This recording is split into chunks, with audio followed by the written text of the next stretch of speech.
Hello, everyone, and warm welcome to the Matchbook Horse Racing Podcast.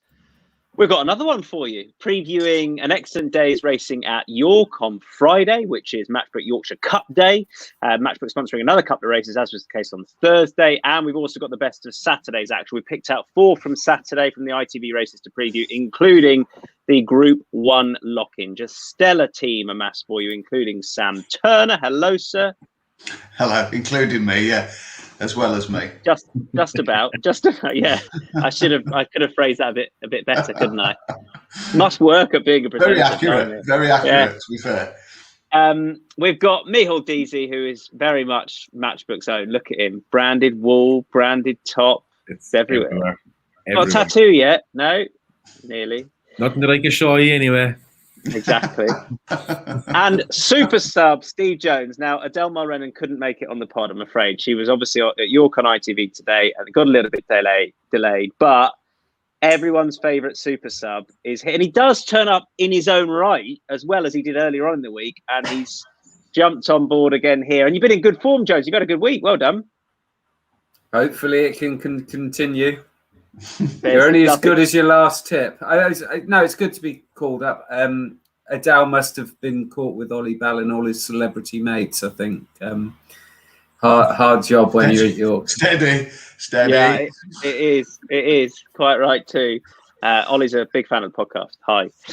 And you are only as good as your last winner, Steve, and your last tip, sorry, and your last tip was a winner. So there you go. Well done in the Dante. We've been in decent form, actually. We're in really good form last week and again coming into this week. Here are some of the highlights we've had. These are the winners we've had Dante Festival days 1 and 2 so far. Il Arab, a couple of us put up 4.5. Starman from Declan Ricks was 6.0. Copper Knight again. I think Deasy and I were accurate with that, 6.5. Kinran DC, great shout, 9.5. This is the industry starting prices. And the last tip that Steve Jones put up was the Dante winner, Hurricane Lane at 6.0. Plenty of places in there, decent prices as well. Throne Hall from Rixie, 8.0. Nahar, that was your best bet. Deasy was win and place, mainly the place market as well. So well done with that. God, you have been in good form. Not bad for a jumps fan. Midwinster, 11.0. Hartswood, 9.0. That was a much bigger price when I put it out. And Shamard, 6.5. So look, we're blowing our own trumpet. We've been in good nick, so hopefully we can continue with that. And the race that we sponsor at York, the Matchbook Betting Podcast Hambleton Handicap, we only got the 1, 2, 3. Kinran returned. This is important. 13.5 on the Matchbook Exchange with the industry starting price of 9.5. Took a marked drift before the off. Last price match was 13.5, so you were best odds guaranteed there. Brunch 5.0, ISP was 4.5, and Hartswood 9.8. The ISP was 9.0, which brings us to the offer. Now, even with your regular 2.5% commission there, you'd be getting best odds guaranteed with those selections, in particular Kinran. But for new customers only, this is 0% commission on all sports for 30 days. If you're paying no commission whatsoever, 0% commission on all sports for 30 days from the day you sign up. You just need to use the bonus code INSIGHTS to take advantage of that. And then you're guaranteed best odds. And we've demonstrated that with that race we just highlighted. Right. Let's get into the tipping, shall we?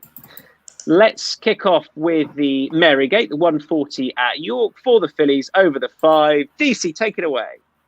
So Crazy Land is the favourite of 4.9. Then you have Canonized at 8.2. Nymphadora is 8.4. Sienna Bonnie is 8.4. Ballerina Lady is 8.6. And your Fabiosa at 12.0. Instinction is 13.0. And it's big prices then for the rest of them.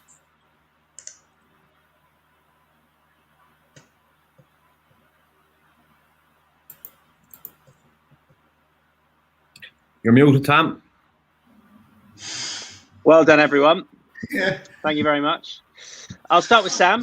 That's my first one. You're only 27 behind now, Tom. So exactly. Sam, I'll start with you because it's been a while since we heard from you. Too long, if anything. Canonized in the Marygate. Yeah.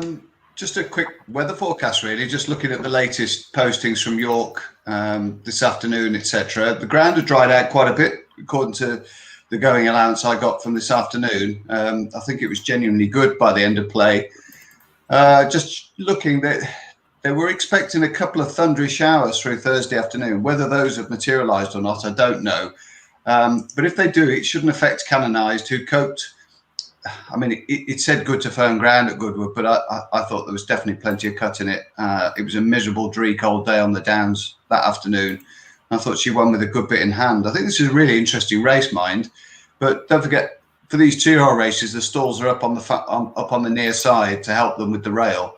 And she's drawn 12 as well. So that can be a blessing and a curse, depending on whether she's quickly away or not. But look, she's got plenty of experience. She's not the biggest filly in this field, probably, but she's got plenty of speed. And I quite like how she came through horses to win at Goodwood. I think that teaches them a lot as well to win a track like that. So she'll do for me each way in this race. I think Crazy Land is very interesting, but the market sort of got her and pegged her performance at Windsor, which has taken a couple of enhancements since, so I wouldn't put anybody off Crazy Land. It's just the price I'm not particularly bonkers on. But with the stable going well, she looks the chief danger.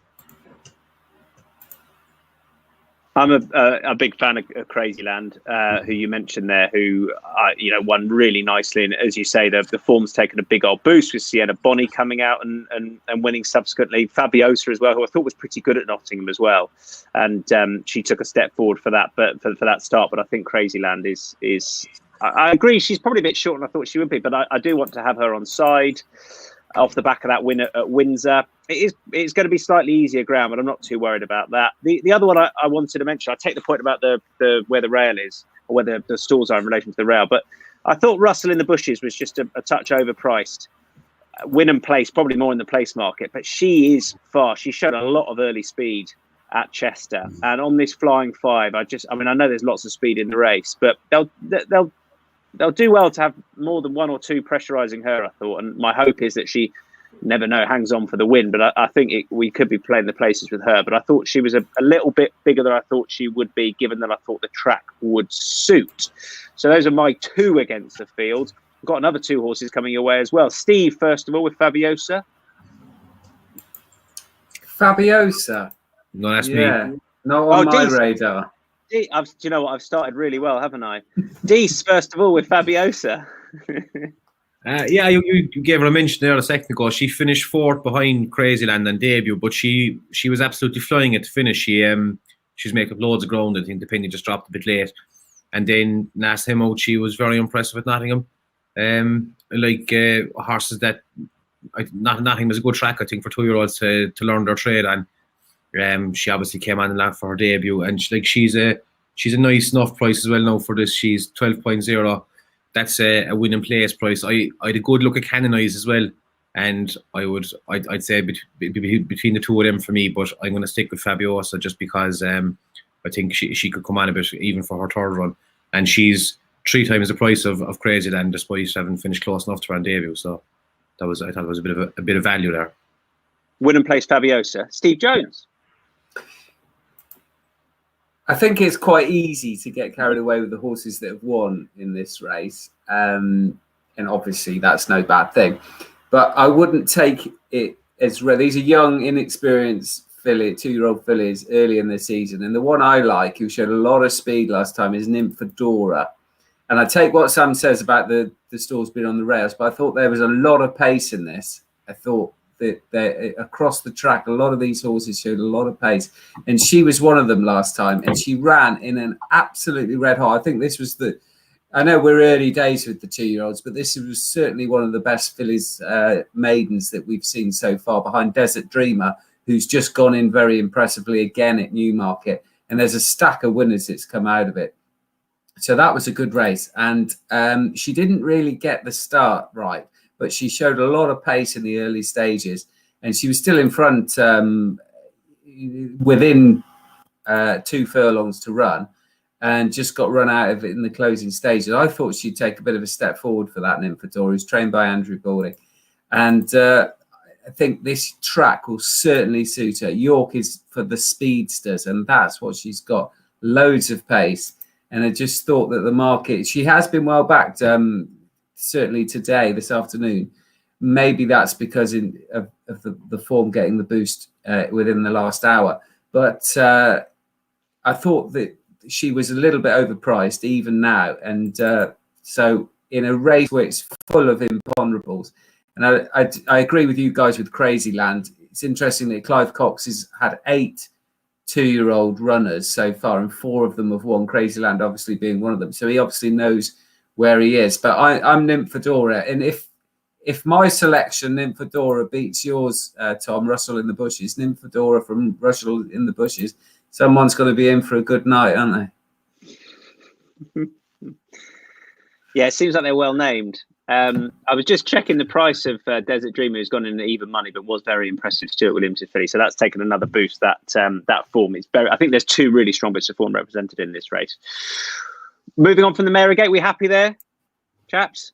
Good. On we go to the next contest. This looks a good one as well. Snow Lantern lining up here. Seems as though they are sticking to a mile. Deasy prices. Yeah, Snow Lantern is 2.52. Then you've Love Is You is 4.7. Creative Flair is 8.0. Castena is 11.0. Field of Grass is 16.0. Shine Few 18.5. Primo Batcho is 13.5. And Divine Light is 17.5. This is officially it's the Michael Seeley Memorial, isn't it? It's the Oaks Farm Stables Fillies Stakes and Snow Lantern at the top of the betting. Jonesy, first of all to you, sir. Yeah, you had to be impressed with what Snow Lantern did last time at Newbury. Had run last season just the once, finishing second in the summer at Ascot. But the way she did it at Newbury last month was very impressive. But there was also a lot of substance to the form. Dirab, who was blown away in second, had previously finished second to La Barossa, who, of course, finished second in the Craven. So there's a lot of substance to the form of that win, and the way she did it was so impressive. She's obviously related to Sky Lantern. That's her mum, Sky Lantern. But she does seem to. Sky Lantern was more of an out-and-out miler. I know she did step up to 10 furlongs later on, but Snow Lantern seems to be. They're talking about the Oaks at one stage. Now, I don't think that's going to. Certainly, they don't look to be going that way. If they're running over less than a mile at this stage of the season at York, then maybe not. And it does worry you because Snow Lantern, I think, would definitely be better at 10 furlongs. I think is likely to be a trip, but she's very smart, and I think that might just carry her through in this race. It's only a listed race, so it's the next step up on the ladder for Snow Lantern. But I'm sure she's smart. She's obviously at the top of the market, but I think her class will come through. Really taken with her last time. Another one that's up there in the betting. I think third in at the moment. Sam, for you, the Godolphin filly. Yeah, I mean, the proviso or the disclaimer with this is that I agree with Steve. You know, I'm very, very taken with Snow Lantern. Very impressive sectionals, nice performance at Newbury, finished off well. They're obviously talking about the Guineas straight afterwards. Discretion proved the better part of valour, probably thanks to the owner who wanted to go softly rather than Richard Hannon, the trainer, who was keener to go for the Guineas. And hopefully that patience will be rewarded, you know, for her fans on Friday afternoon on Naysmar. But she's 6-4. You know, she's bouncing in off the back of that one performance on a straight track at Newbury. She's got to do something a little bit different here. I was taken with her at Ascot as well. I thought the first run was a really nice run, and you know she's bred to do the job. But at the prices, I just prefer Creative Flair. She might get the way of it in front. She did at Ascot. I think that race has been a little bit underestimated by the market. I think the performance is a little bit better than people are giving it credit for. And you know, unfortunately, we didn't get to see Aurea this week through an 11th hour absence, which would have given us a little bit of a benchmark with the form. But I think she's worth a little bit of a try. If it hoses down, that won't bother her. She beat Statement, who, you know, was a very good second in the Newbury trial earlier on this spring. So, you know, there are good form lines there. And for a 6 or 7 to 1 chance from a yard that are going well and landed the big race this afternoon, I think that's a very appealing win and place play. That's Creative Flair, win and place for Sam. Couple for you, Deasy? Yeah, I found this race hard now to nail something down. I think there's a lot more quality in there. I think than the market suggests. Snow Lantern is a very bad price. I think there's a lot of stuff is on reputation as well, just because of her mother and stuff. And I wouldn't be backing her that price at all. I thought she could be very good. I like Love Is You, the second favourite. I thought she ran very well in the Nell Gwyn, despite having a weird old race. Like, she got out of the stalls very well, and then Ventura Diamond just came straight across her and then just parked in front of her and slowed down. And then she had to get out from that pocket and ended up actually in the middle of the track finishing off. She ran on for third. I'd probably have a small win bet on her. I think that if it, like she was only a link behind Saffron Beach and Sacred, I think, and there Saffron Beach ran very well in the Guineas after that. So I think there's a nice bit of form there. And the other one is at a bigger price was Ville de Grace, like the stout horse. Now she ran in the Fred Darling and she was massive priced. It was 67.0. She went off at the widest draw, got out fine and just kept going. She ended up, I think, was fifth. That was over 7 furlongs. She was staying on at the end. I think the step up to a mile would help her. And she's a double figure price. She's 2 seconds. I don't know. She's 16.0 there at the moment. So I'd be having a small win and probably 3/4 place on her. And I'll ask you to confirm the price of Ed Walker's filly, Primo Bassio, if you can. Primo Bassio is 13.5. Okay. And again, it's very, very, very similar form to Ville de Grace. Same race. Yeah. I was hopeful there'd be a little, but look, you might be able to price up a bit on the day on the exchange. Go on. I'd say she's been backed in a bit there because I had this market order there by price and she was second last, and now she'd be 15. So there's been a bit of money for her in the last hour. Well, look, I think she. On pedigree, she should stay the extra mile. She didn't look at the extra furlong. She didn't look last year necessarily as though she was crying out for a mile. But I was taken with the run in the Fred Darling at a massive price. She was keeping on over that far side, and she didn't get a clear shot at it either under Holly Doyle. She's got to step up on form, but I was quite taken with the performance last time, and she was on her own a bit as well. The race developed quite a long way in front of her, and. No, she wasn't the wrong side necessarily, but she when she got in the clear, she didn't have a lot to race with. So I thought she was just worth a small bet win and probably mainly place in this dead 8 runner field. So that's the angle in there. Happy everyone? Let's kick on. The first of the handicaps we come to next, and this is, as we've proven already about best value, the Matchbook Best Value Exchange handicap over 10.5 prices. So Blue Cup is the favourite at 3.55, well punted already today. Irish Admiral is second favourite, 5.9. Macram is 8.0. Satono Japan is 8.8. Fisherbill is 9.6. Surrey Pride is 9.8. Pivan is 25.0. United Front 26.0, and big prices then for the last year. This is tricky, as you might expect. Lightly raced is Irish Admiral, the 4-year-old, and a shout for a couple of you as well. You can kick off the argument, Sam. Yeah, I think the starting point here is probably with the favourite Blue Cup, who you always felt when you looked at these decks, 3 days ago, 4 days ago, whatever, because of his run at Epsom, he was always going to be a fairly short price favourite. Now he's sort of 3.5, which isn't too bad actually. I thought he could have even been shorter than that, and I wonder, whether people, when they start looking at the race again tonight, recalling Flying Solo's good performance on day 1 of the meeting and going back and watching the tapes of the Epsom run and seeing how unlucky he was under Ryan Moore that day, that he might shorten up a fair bit more. But he is going to be ridden chilly out the back, you would imagine. That was his run style before and has been before. So he's going to have to come from second last to win this. So he's going to be a little bit of a hostage to fortune regarding pace. You're going to want Kagan and possibly Samim to go a good gallop in front, and props to the likes of Chichester, the Cinco and Fisherbill to push it along as well, just to make sure that it is a genuinely run race. I think he's worth having a saver on, have him to cover whatever stake you have on the race, because he's the potential class act in the race, and the way that the yard and the trainer in particular, who's excellent, brings forward these sort of horses. I think they also won it a couple of years ago, didn't they, this race, with a Clive Washbourne Thundering Blue. Thundering Blue, that's it. So they've got a bit of previous with it, and it'd be no surprise to see him put a little bit of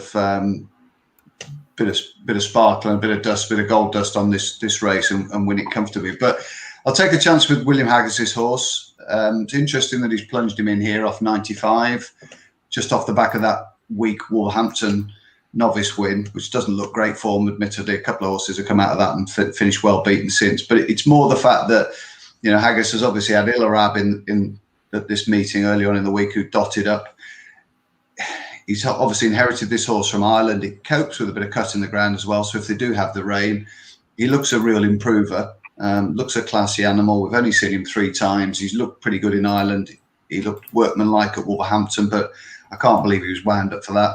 And you have to believe that the way that the stable operate around this meeting and the way they target the meeting, that this has probably been on the agenda for quite a while. So I'll have a small win and place bet on Irish Admiral, and if it rains, that wouldn't dull the confidence either. Dees, what do you want to add? Nothing. Sam has said it all there. I just looked at him and I said, William Haggis, York, this handicap debut, has to be. Love it. I might have a small bet on Fishable as well, Tim Easterby. He won a few races there last summer. I'd say they might have been managing his mark now for the last few races, and I think he ran well last time behind Sabile Champion, and he could be spot on for this. And he's a bit of a bigger price, so I might have a little small winning place in him as well. But I fancy Irish Admiral. All right. Okay, Irish Admiral, a bit of Fishable as well. Jonesy.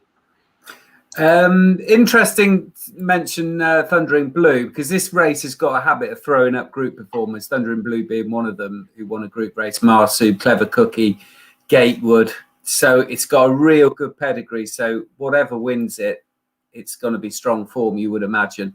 The one I really like is Macram, and he's another one that likes to run off the pace, but I'm hoping Samim, he likes to go from the front. I'm hoping he'll set a decent pace because he likes a bit further as well. And the top horse, Kagan, who's joined David O'Mara from France, where he was running in group races. So hopefully they'll make it a decent enough test, because I think Macram's got a great chance. He's stepping up from a mile to 10 furlongs, which he's always looked in need of. And that's in line with his pedigree as well. So you expect him to take a step forward. He's going to need to, but I think he will. And he won last summer at Ascot over a mile in a race that hasn't worked out too badly at all. He beat Mars Landing. Again, he came off the pace. He comes with one searing run. And although the pace does stand up at York with the front runners, you've got a horse with a bit of pace. That's what you need at York, is pace, wherever you're racing from. And although it might not be ideal to come from the back there, you can do if you have got that turn of foot. And I thought last time at Newmarket, the ground might have been just a little bit too quick for him. I think he's a horse that will appreciate the good ground that it's likely to be at York. And he also looked like he was going to take quite a sizable step forward for that run when he was only 5th behind Overwrite in a bit of a messy race. They rode him a little bit more prominently behind Overwrite, who made all the running as often you can at Newmarket. So I think a horse that's certainly got the potential to be well handicapped is Macram, and for that reason, I like his chance. Macram for Jonesy, who I've just realised has hit form since he's had the hair chopped off. So it's like that. You're like the reverse Samson. That's what it is. I was always in form. How could I doubt it? I'm going to take a punt on this Kagan. Dees, perhaps you can confirm that price. Not that I wasn't listening, but I thought Kagan will likely go down that far. Go on, what we got? 30.0. Yeah, I mean, I just wonder if you'll be able to trade out as well in the run. I'll certainly have it open and be looking to do that. I don't really know what his form is worth. He's carrying top weight. He's rated 100. Connections have done well with purchases like this before, like Swedwar and others. And I'm sure he'll go forward because he wants further. He seems to. And if some of the rain does materialise, then it's going to suit him. And I don't know. I thought I found it trappy enough near the top. I didn't want to back Blue Cup at those prices. Thought he might well go on and win. And I thought he could just be worth a little, a small little win and place bet, Kagan, going forward, trying to dominate and hopefully not coming back to them or not getting caught by more than 2. So there we are. Let's kick on to the feature, the Matchbook Yorkshire Cup, where Saron is lining up here and he heads the betting from Santiago, Dees. Yeah, Saran Priestley is 2.5, Santiago is 3.05, Naif Road is 4.9, Spanish Mission is 12.5, and Wells Fargo is 32.0. And everyone will be pleased to know I'm sitting this one out. I can't really find an angle in at the prices, Dees. Yeah, I just think Saran Priestley wins this. I think he's hard fit. He was very good the last time. Beating Pile Driver, who I think we all fancied. Don't think Pile Driver was ever going to beat him in that race. I don't think he was in luck at all. I think Saran Priestley was very good. Couldn't be trusting the O'Brien horses too much now at the moment. I think Santiago, he's had a run, but this might be the target. I'd say he'd be going for something in Ascot again now after this. Naif Road, I think Saran Priestley is just a better horse than him, and the other two, I just don't think they're at his class. So I think at 2.5, he's grand bet. I think he'd win. Fair enough. The closest I got genuinely was to bet against him. York is just a funny place, and maybe it will suit him. But he put up such a good performance the last twice on quick ground, and I've just got the feeling he might not love it there. I don't know, but let's see what the guys with actual bets in the race think. Sam, I'm not sure it'd be a bet in the race, Tom. A bit like you, it was a real flip of a coin job for me. I think they've done marvellously well with Saran Priestley. Hearing Franny Norton talk about him after a Chelmsford race 2 or 3 weeks ago before he won at Newmarket, and he just said that he felt the first time he rode him back at Nottingham that he moved a lot freer than he did when he used to ride him before his ailments. So whether they've done a bit of equine yoga with him or whatever they've done, he's certainly a freer mover now, and that's why he was able to sort of have show the pace and the galloping ability over 12 furlongs on fast ground at Newmarket. So I mean, this track and trip should really suit him, and I'm loath to leave him alone, but I haven't got him right all season, so I'll stick with Santiago. He's got the run under his belt, obviously fourth in the Ledger, winner of an Irish Derby, winner of a Queen's Vase, stays well. I'm hoping that run at Navan in the whip really brings him on. Obviously a lot of Aiden's Colts and Geldins and whatever haven't been particularly stunning this spring so far to date, but this lad has at least had a run, so he comes here off the back of that. He should be a lot sharper for that run, and there's nothing really to split him on the speed figures I keep either, so it's a really difficult one. So it's just a price thing really. He's a bit bigger price, Santiago, so I'll go with him.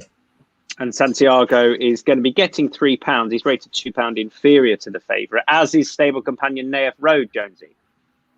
Yeah, and this is purely on the prices, because I think the two stablemates, both trained by Mark Johnson, so Ron Priestley is very short, and Naif Road, for some reason, it is a lot longer, and I can't quite work it out, because if you go back to 2019 at the St Ledger, they virtually finished up sides when Saran Priestley was about a neck in front of Naif Road when they were second and third behind Logician in the St Ledger. And last season, he just kept on bumping into Stradivarius, and he did it again on his return this year. So the only time he didn't run against Stradivarius last season, he was runner-up in the Gold Cup at Royal Ascot. He was also runner-up in the Goodwood Cup. And in the Lonsdale Cup, when Stradivarius didn't turn up, he reared in the stalls and then got a bit buzzed up because obviously he likes to be up there, and was rushed up and ran too freely in what was a very strange race. They got racing a long way out. And then he kicks off this season in the Cigar Estates at Ascot, and again, there's Stradivarius. So he's taken on by far the best stayer of current times, one of the great stayers of all time, and he's running very well against him. It'd be interesting to see how they play it, but Saran Priestley, ridden by Franny Norton, Naif Road, Ben Curtis, because they, as a lot of Mark Johnson horses do, they like to be up there. I'd imagine Ron Priestley will lead. I don't think that's a bad thing for Naif Road, but Wells Fargo is another one that can lead, so it could be a good pace. And for that reason, I think Naif Road's a strong stayer who has shown that he handles York, and he's got solid form. I can't understand why he's the favourite, and there's such a difference between him and Saran Priestley. So for that reason, I'd have a small bet on Naif Road. Naif Road for Jones. There's not a huge amount of agreement on the pod so far, which is probably no bad thing. Done with the Matchbook Yorkshire Cup? Let's move on to best bets. So Friday best bets. These are all from York. Well, it could be anywhere you like, really. We previewed 4 races from York. Sam Turner, your best bet on Friday. Tweet in the 4:15, please, Tom. Oh, I like it when you do that. Tweet in the 4:15. Do you want to expand on that? Got it a really good figure at Thirsk. I'm a little worried about the draw, 12. I've got to be honest. There were 1 or 2 that came stand side today, which helped me a little bit and then gave me a little bit more confidence. But I think he might be a sprinter going places, and I thought that first performance was really good. I'll probably have a very, very small save of Bedford Flyer because it's the same form line. But 80% tweet and 20% Bedford Flyer, something along those lines. Well, lovely. That's the 4:15. Dees, your best bet? I'll go for Fabiosa in the first race, winning place. Fabiosa. I'll take you on straight up with Crazyland to hold that form with Fabiosa. Crazyland to hold that form. Not the bravest shout. Jonesy, your best bet? Macram in the Matchbook sponsored race 240, and I'm hoping they're going to go quick enough. Well done, James. I've just got you another 6 months podcast. Well done. Super stuff. He's not just a stand-in. It'd be nice if you could get him a bit of knitwear with Matchbook on as well. Save him wearing that one all the time. Oh yeah, I'm up for that. Definitely. It took wait a while. It took me 2 years to get this, lads. You're having a hope, Jonesy. Sam, maybe you would. Have you Tipex those letters in yourself, Dees? I'm just looking. I can't see. Have you done it yourself? No, that's the real real it's deal. official merchandise. It is official merch. Deal, yeah. Nice start. For those listening on the pod, DC has a very fetching grey polo with Matchbook written on it, and he looks great. It's beautiful. Let's move on to Saturday. Saturday we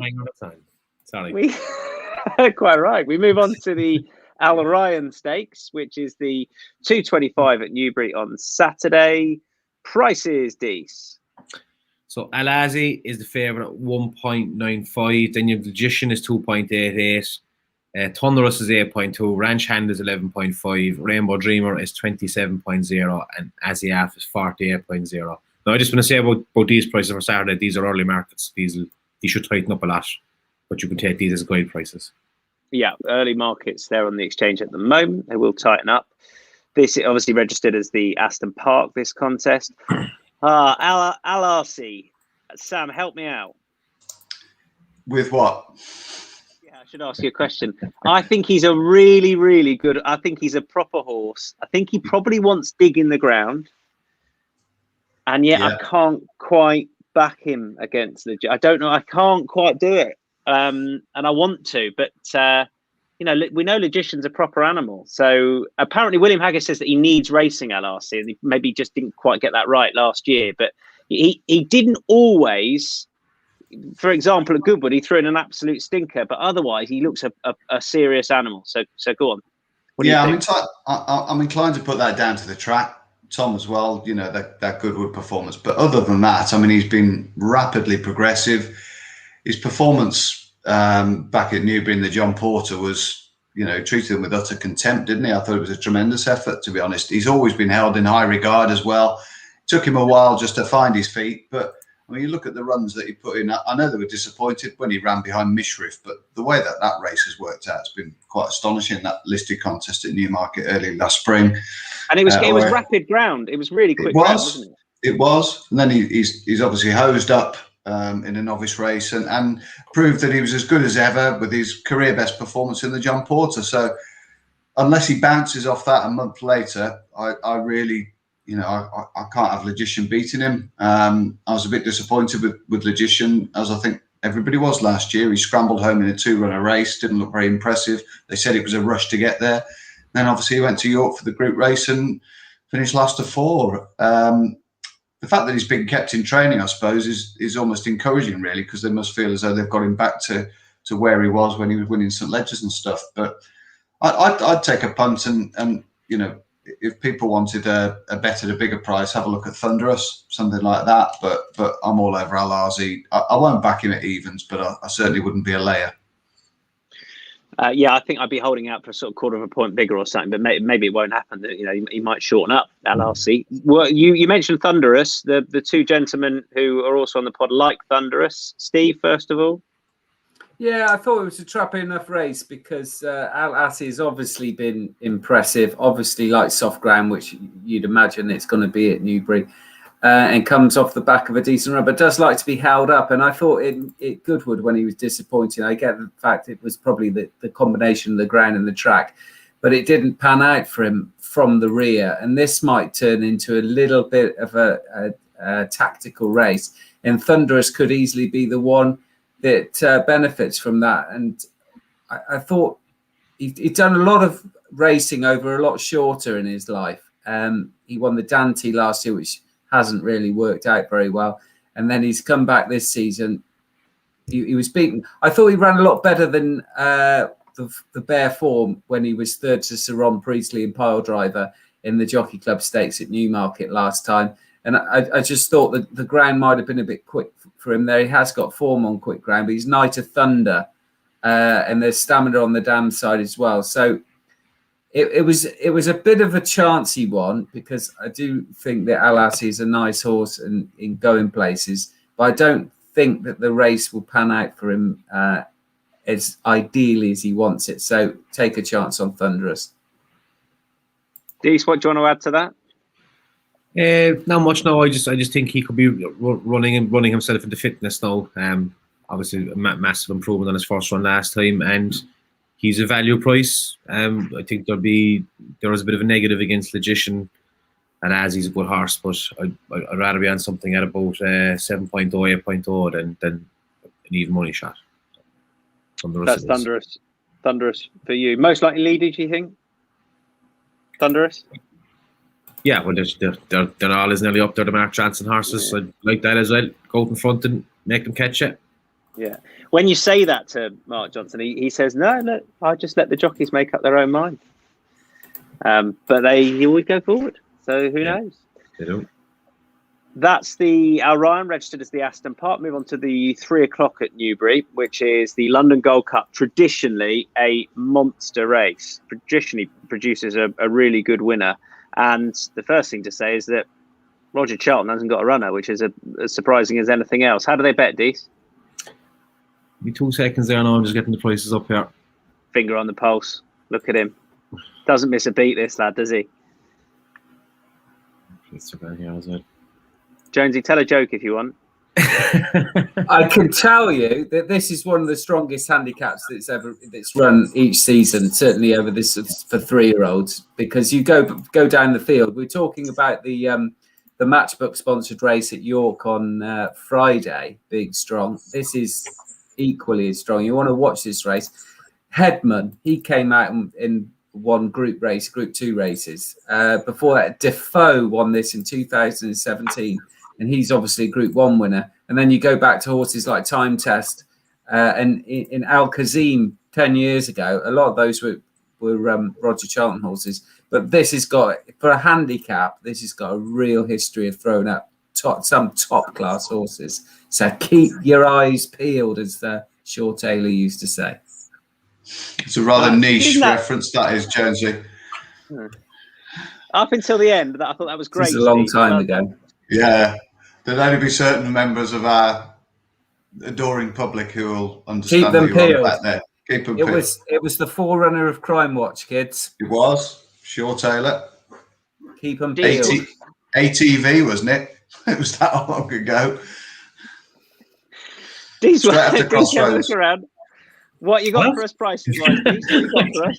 To be fair, Dees looks like he could have been on one of the photo fits.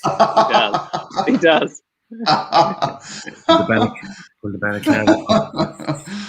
Oh dear. Prices, Micheál, Deasy. What you got? Go on. Bay Bridge is the favourite at 6.0. Then you have Tamburada is 7.0. Highland Rocker is 7.0. River Allen is 8.0. The Bowie Sands is 8.5. King Frankel is 10.0. Oz Legend is 11.0. Dingle is 14.0. Grey Stroke is 15.0. Dejame Paso is 24.0. And Fountain Cross is 25.0. I think 6.0 about Bay Bridge is fair enough. I think that is very interesting. Sam, well, you can make a more cogent case than me, I'm sure, but I've been pretty impressed with this horse so far. The step up in trip last time looked to be exactly what he wanted. We know the yard have been in good nick, and he ran on easy ground at York first up and ran okay over an inadequate trip, but I wouldn't suggest if the rain comes that'll necessarily be a negative. But yeah, I get the impression that a mark of 90 may well dramatically underestimate him, and he's got an Edward VII entry as well over a mile and a half. So it's all there, isn't it, Sam? You've stolen my thunder, Tom. You've stolen my thunder. Yeah, I mean, Jones has outlined a great selection of horses there. Cannock Chase as well has won this race, and obviously went globe-trotting and winning various group races here, there, and everywhere. So Sir Michael's got a good pedigree in the race, not quite as good as Roger Charlton, admittedly, but I thought this horse was tremendously impressive. The way that he quickened at Newcastle as well. You don't see too many horses do that on the round track. It was a small runner affair, but they went a reasonable gallop. The overall was fairly solid, and the sectionals were pretty damn good as well. And as you say, Tom, Connections have taken the precaution of putting him into a group race at Royal Ascot. So, a mark of 90 might be a serious underestimation of his ability, to be honest. So I just love the way he moved through that race and quickened up. This is a different test, obviously, and a different quality of rival. But, given his pedigree, given the pedigree of the stable, and given his performances to date, he also wouldn't be a nightmare if there was a little bit of rain around as well, because at least he's proved he can operate on it. But I'd like a decent surface for him, I think. Just a good covering of grass. A nice surface at Newbury should suit him ideally, and he's the pick for me. Yeah, Cannock Chase, Sir Michael's last winner of this race. Cannock Chase, lovely spot as well. Jonesy, what do you think? I'm looking for one down the bottom, Oz Legend, who, as the name suggests, is by Australia, who like a bit of easy ground. And the other thing with the breeding of Oz Legend, he's a full brother to Patrick Sarsfield, who did very well in Ireland last season, trained by Joseph O'Brien, I think. Winning a Group 3 when he completed a 4-time in. He does like soft ground, so I think it's going to definitely be on the easy side. It might even turn genuinely soft if we continue to get the rain that is forecast. And I thought last time at Windsor, Oz Legend finished third, having won at Newcastle during the winter. That was his first turf run, and I thought it looked a little bit on the quick side for him. He did miss the break as well, which was key, I thought, because Siskani, a horse of Charlie Appleby's, who's a really nice prospect, made all the running that day, and Oz Legend just couldn't really get back, although he did get a prominent position. That track position he lost at the start, I thought, was fairly crucial. And to get in off 8 stone 2 in this, off a rating of 82, I thought was pretty lenient. And it's obviously going to be a hot race like it always is, but he's interesting, I think, Oz Legend. Oz Legend for Steve, and a couple on side for you, Dees. Yeah, this is tough going. The first one I've picked out is River Allen in the top weight. He beat our favourite horse, Western Symphony, last time. You remember that. He was actually entered in the race at Belrock Run on the first day of the Newmarket meeting, and I had him kind of picked out for that and didn't even copy he was running the following day. I didn't back him at all, but he was well punted to beat Western Symphony. He was giving him a stone, and it was just the perfect Jamie Spencer ride. He just sat behind him and just travelled through, got him in the last 100 yards. I thought he won handily. He won by length. They were probably minding the mark a small bit. I think he could be a bit better than that, and he's a nice price. He's 8.0. The other one was Tamburada. I thought he was very gutsy. Last time it was a good win again. He was giving away a lot of weight. Won very well. He's had a nice little break. He's been freshened up for this, and Charlie Appleby is flying it. So I'll do both of them. Probably more on the win than the place in these. I'll go the opposite. I'll probably go 75% win, maybe just a bit on the place to cover the win stake. That's Tamburada for you and River Alwyn as well. Right, let's kick on to the 3:15 at Newmarket. Tricky little sprint. This is 6 furlong handicap, but decent sized field. We've got 17 in here. Betting, Dees? I know. So Jumbie is 3.65. Then you have Parato is 6.2. Seven Brothers is 8.2. First Folio is 7.0. Then Barney's Bay is 11.5. Bickerstaff is 11.5. Operatic is 15.5. Fantasy Master is 19.5. And it's big prices than the rest. God, I thought Joey was unlucky last time, and it's really good form. But he's just a little bit short for me for an unlucky horse. Team First Folio, first of all. Dees? I just thought he was wildly impressive last time. UK debut. Just thought he won as easily as he liked. And he has been very well punted for this since Dex. He'd opened the double figure price, and he's into what is he there now? 8.0 or 7.0. Like that yard is doing well as well. James Ferguson, I think he's going to have a good year. And yeah, I just like a lot about him, so he would be my pick in a wide open race. Sam? Yeah, I was just astonished that he went off at 20-1 for Yarmouth. I mean, obviously, you know, it was a first run for the yard. They might not have known quite what they had, but I mean, he's absolutely hosed up. I know that the handicappers had his say subsequently, sticking him up 11, but if that Yarmouth form can be translated to Newmarket, that is a big if as well, because Yarmouth is a place, you know, one on its own for me, to be honest. I find it really hard to win there. But he was tremendously impressive. The way he travelled on the outside of the field and then quick and clear of, you know, reasonable collection of handicappers, some young unexposed horses as well. It wasn't as if they're all jaded handicappers. You know, if he can translate that form to Newmarket, I think he'll go really well here. I've missed all the big prices, unfortunately. So I have to content myself with some of the 8.0 that's around at the moment. But look, he's got a decent middle draw, travels well, and I echo what Dee says about James Ferguson. I think he's one of those rafted new trainers, like the George Bowies of this world, and you know, George Scott and Charlie Fellows. This new crop of trainers that are coming through that are really going to make the mark on the game in the next 10 years, I think. And obviously James got a lot of backing behind him, and he's done extremely well. He's obviously had a good grounding as well with the various places that he's been. I think was he at St Mark's as well, St Mark Prescott's, and obviously his father's going to make sure that he stays on the straight and narrow, and he's just a yard to keep on side, I think. Yeah, 22% strike rate he had last year, and he's already kept that going into this year, and that's pretty good for your first full season in training. I was pretty impressed with the way he progressed horses as well. I'm going to take a flyer in here with Shalaska, who I feel like you've got to say in that sort of, I didn't really fully commit there. I'm disappointed. But Shalaska's tongue-tied for the first time, drawn 14. He's been really disappointing. I was all out to support him the next time that the horse lined up in a big field handicap with lots of pace guaranteed. The only thing is I thought it'd probably be over the minimum, and it's not. It's over 6. So will he settle, I suppose, is the question. But you know, last time, the way the race developed, he just had a small field where at Nottingham, he has to have pace to run at to help him and to come off it. And I think he's just worth a chance. He's going to go in at some point. I know he's had lots of guys. I still think he's fairly treated, but he does just need it to pan out right. But at that sort of price, you know, in the 20s, I think he's fair enough win and play. Shalaska for me, drawn 14. And Jonesy. Bickerstaff for me. I was really impressed with this horse when it won at Pontefract.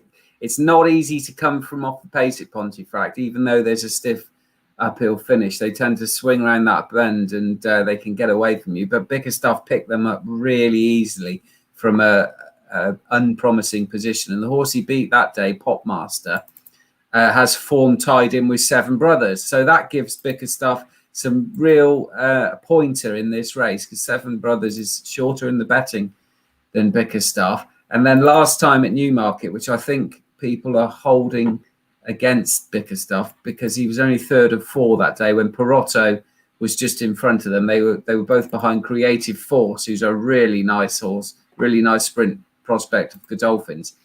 So in the closing stages that day, Bickerstaff got messed around a little bit, even though there was only 4 runners. One of them sort of dragged him to the stand side. And the other thing was, even though he'd won on fast ground at Pontefract, I don't think he wants this at all. He's by Mason and out of a Danehill Dancer mare, and the way he gallops, he hits the ground quite hard, and I think it's obviously not going to be bottomless at Newmarket, but I think the forecast suggests it'd be a little bit on the soft side, and I think he'll appreciate a little bit of ease in the ground. Adam Kirby's been booked for Carl Burke, which I think is interesting. And I think in an open race, Bickerstaff at a nice price, I think he's 13.0 or somewhere around there. I think that is a good bet. Bickerstaff for Jonesy in that sprint. That's us done for the Newmarket. We'll go back to Newbury and to the Group 1 of the weekend, the Lockinge. And there he is, Palace Pier. Surely he's going to be a tough nut to crack. Price, Dees? Palace Pier is 1.675. Then you've Lope Fernandez, 7.4. My Oberon is 11.5. Top Rank is 13.5. Safe Voyage, 19.5. Century Dream, 27.0. Lord Glitters, 30.0. Lady Botok, 25.0. Lord Campari, 48.0. Pogo is 44.0. And Dees, there will be a without Palace Pier market? Yeah, it could be up tomorrow morning. Okay. And that's what you want to play? Sorry, it could be up Saturday morning. Yeah, I do. I think Palace Pier should win this Pendy, and even at 1.6, he's probably, that's value. I'd say he could go off a lot shorter than that in the day. The one I wanted to go for in the without market was Top Rank, James Tate's horse. He started off the season with a win at Doncaster. No, he beat What's the Story in Montana. It's not amazing form, but I thought he won it very well. I think he ran like a fresh horse. He ran quite free. If I just looking down through it, if I had to pick out one horse from the field that could probably improve this year and go on to be maybe top class, it would be him. He's 13.5. You might be getting about 4.0, 5.0 maybe in the win market or without market. So I'd be quite happy to go for that and as a win only in the without market, and maybe have a little place bet in this if you're getting a nice price. Just because we're on that market, I'll go next. I'm also going to take advantage of that market. I think it's going to be soft ground looking at the weather come Saturday afternoon at Newbury, which, Palace Pier's handled cutting the ground before. He ran at Deauville on heavy ground, but he didn't like it really testing it at Ascot that day. That was poor. And also God's horses didn't seem to be firing then. But I think he'll be fine. I think he'll win, but I want to play the without market with two horses that are going to like a bit of juice in the ground, in the form of Safe Voyage and Century Dream. In particular, Century Dream looks a big price in the market proper. Course and distance winner. He's probably not up to Group 1 standard, but take the favourite out, and I'm not sure it's the deepest of contests, to be honest. He, like Safe Voyage, is rated 116, so not that much to find with the rest of them. And in fact, only Lope Fernandez is rated above them. And they'll both be on the pace. I think there's a monster amount of pace on here. They'll both like the ground. Safe Voyage did really well to win over a mile at Leopardstown. I was sort of crabbing him at that trip, but he did it well, and he goes really well fresh too. Century Dream is a course and distance winner, as I said. I thought he's a big price to be on the speed with conditions to suit. And James Doyle forged a pretty good partnership with that horse. So those are my two against the field, except the favourite. Sam?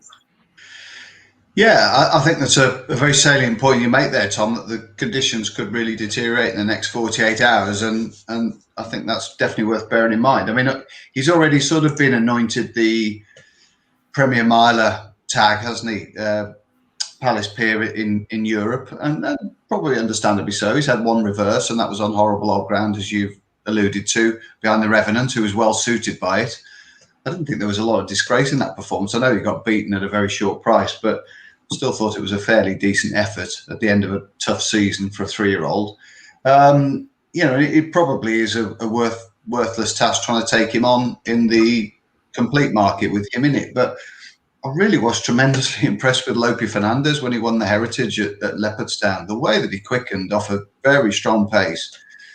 Now, whether I've made a balls up with the calculations, but the speed figure was pretty decent. I mean, he got 3 figures on my ratings, the ones I keep, and that is truly top class, really. So I know he's a bit of an account closer at sort of 7.0 or 7.5, but obviously on the exchange that doesn't matter, win and place. And I could have done with Saltonstall running a little bit better next time out, but it was such a good performance. And the way he moved through the race, they've really finally worked out what his best trip is for me, and that's a mile and ridden a bit patiently. Now, he looks to have a fair bit of pace alongside him. You reckon there's monster pace there. He's certainly got one or two that like to go forward. He's right next to Pogo, for instance, so he should get a nice draft into the race. And providing this sort of stand-side rail isn't dead, or towards the stand-side rail isn't dead, I think you're going to do well to kick him out the frame here. I take on board your point with Century Dream. He has got a good record fresh. He's won after 200 days off. And Safe Voyage goes very well fresh as well. So those are the two others that are, you could definitely see vying for the frame. But I think Lope Fernandez, just with that extra year now, and the fact that he's really maturing, and they've worked out how to ride him and how to take the time with him, I think he's a very fair win and place bet at 7.5, 7.6. And Steve, your selection? Yeah, no one's mentioned mine, and I just think this has got a good chance. Obviously, Palace Pier is the standout. You can see that the Group 1 form is there in the book, but it doesn't mean others can't obtain that level. And I wasn't disappointed with Palace Pier in the QE2 at Ascot when third, because I thought the race was dominated up front and he did well to come from off the pace. But that's the worry for me, is the tactics. And I know he was very impressive at Sandown, but when he was ridden closer to the pace, but ideally he wants to come from off the pace, and he's got the traffic problems and the fact that if it is a bit softer, it might be harder to come from off the pace then. So the one I like is My Oberon, and his form of last season is nowhere near good enough. But he was second to Top Rank at Haydock in soft ground. That shows he handles that. And Top Rank was obviously a 4-year-old last year, and My Oberon was a 3-year-old who only made his racecourse debut last June. So he's still very inexperienced horse. I was really impressed with him at Newmarket in the Earl of Sefton Group 3. There was only 4 runners, but he had higher rated horses a long way behind him. And the way he came through and did it, I was really impressed. Now, I think he's likely to be better over 10 furlongs, or certainly handle going up to 10 furlongs. That was a mile and more, 9 furlongs at Newmarket last time. But the softer ground might just help him in that respect. And as you say, he'll get a decent gallop to aim at. If he just sits in behind there with Tom Marquand riding for his boss, William Haggis, if he just sits in behind that pace and then kicks, I think he might well make them all go. So I think it's interesting, the matchbook market on without the favourite, but I'd be tempted to go bigger on the place if the odds match up to the without the favourite market, and have a small bit on him to win as well, because I don't think it's impossible. I think this is a really nice horse, and I think he's going to have a really good year. It might just be a bit early, but it might not. He might just be the business. So My Oberon. My Oberon, mainly in the win and place market, but see if it matches up on the without the favourite market as well. No shouts for Palace Pier. Let's move on to best bets. Saturday best bets, gentlemen. Sam, kick us off. What's your best bet? Lope Fernandez each way. Win and place. I felt that was coming. Deasy, your best bet? I'm going to go for Top Rank without the favourite. I suppose in place. Yeah. Another one in the Lockinge. Steve Jones, your best bet? Bickerstaff. I was trying to rack my brains where I know there was a Bickerstaff on telly, and I was thinking, oh, it must be one of my favourite programmes. And apparently it was on Keeping Up Appearances. Great show. Why did I ever watch that? Great show. You remind me of Onslow. And my best bet is it's going to be the Stouty horse. It's going to be Babe Ridge in the London Gold Cup. Gentlemen, thank you very much indeed. Sam, always a pleasure. DC, top stuff. and Steve, thank you very much for coming on at short notice. Great stuff. That is it. I hope you enjoy all the action this weekend, including tomorrow, which is Matchbook Yorkshire Cup Day. And hopefully we continue in good form. Bye-bye.